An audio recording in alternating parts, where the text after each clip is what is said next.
ঘূর্ণিঝড় শক্তি, যার প্রভাবে সাগর উত্তাল রয়েছে এবং দেশের প্রায় সকল বিভাগেই দমকা হাওয়া সহ বৃষ্টি হচ্ছে। ঘূর্ণিঝড় শক্তির কেন্দ্রে বাতাসের সর্বোচ্চ গতিবেগ ঘন্টায় প্রায় ৬৫ কিলোমিটার, যা দমকা হাওয়ায় ৮৩ কিলোমিটার পর্যন্ত রেকর্ড করা হয়েছে। বাংলাদেশ আবহাওয়া অধিদপ্তর জানিয়েছে, ঘূর্ণিঝড় শক্তি সরাসরি বাংলাদেশের উপর দিয়ে অতিক্রম করবে না, তবে এর প্রভাবে দেশের দক্ষিণাঞ্চল সহ কয়েকটি এলাকায় ভারী বৃষ্টি ও ঝোড়ো হাওয়া বয়ে যেতে পারে। দেশের সব সমুদ্র বন্দরকে ৩ নম্বর স্থানীয় সতর্ক সংকেত দেখিয়ে যেতে বলা হয়েছে। আগামী ৫ অক্টোবর পর্যন্ত এই বৃষ্টিপাত অব্যাহত থাকতে পারে। চট্টগ্রাম, ঢাকা ও রাজশাহী বিভাগে ভারী বৃষ্টির সম্ভাবনা রয়েছে।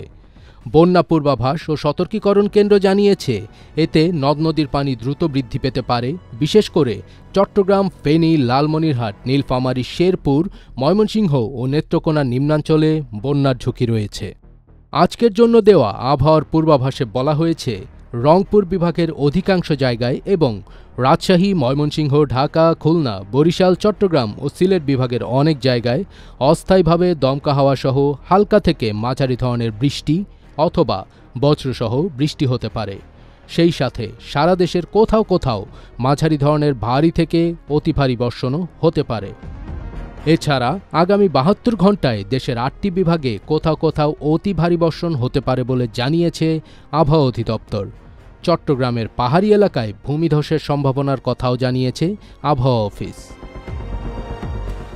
বিশেষজ্ঞরা বলছেন, বর্ষা মৌসুম এখনও শেষ না হলেও এ সময় বঙ্গোপসাগরে ঘূর্ণিঝড় সৃষ্টির পরিবেশ বিরল। চলতি মৌসুমে ইতিমধ্যেই রেকর্ড সংখ্যক লঘুচাপ ও নিম্নচাপ সৃষ্টি হয়েছে। তার ধারাবাহিকতায় এবার মৌসুম শেষ হওয়ার আগেই ঘূর্ণিঝড় শক্তির আবির্ভাব ঘটল এবং সামনেও আরও ২-১টি ঘূর্ণিঝড় দেখতে পারে বাংলাদেশ, এমনটি জানিয়েছে বিভিন্ন আন্তর্জাতিক আবহাওয়া সংস্থা। ফাজবির তাজ, ATN বাংলা।